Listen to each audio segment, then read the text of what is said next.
Hi everyone, thank you for tuning in. My name's Marie.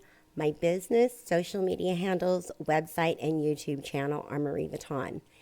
In this series, I'm going to give you the short form videos of the most used how-tos in Studio Designer. These videos are the remake of last year's how-to series, but you may have noticed that Studio Designer got a bit of a facelift in 2025.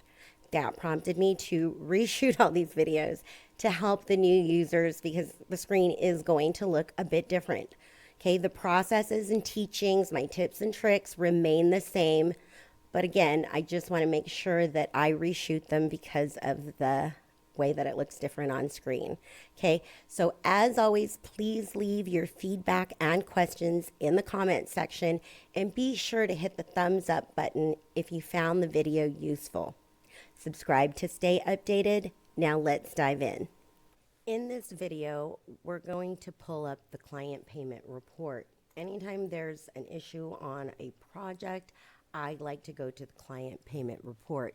Now, you can pull things up on this screen in the general ledger. However, I like to go to the reports icon and I like to select receipts right here.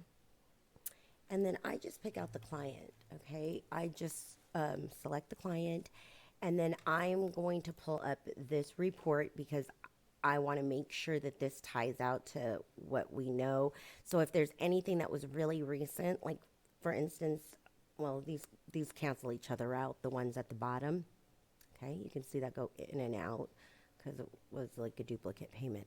So I would usually just verify that we did in fact receive the $15,000 and it cleared.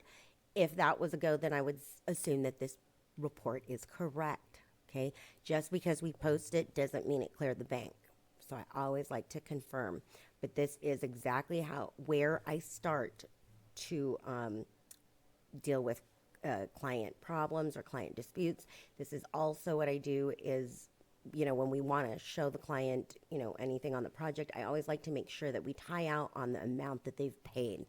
Because when we pull up a project worksheet, we want to know that we have an accounting for every last dollar that they've paid. And if there's anything that's in funds available, we want to know that that's in fact correct, okay? If there's any questions about what I've said, please leave them in the comments below. Stay tuned for my next video for resolving client issues. Thanks.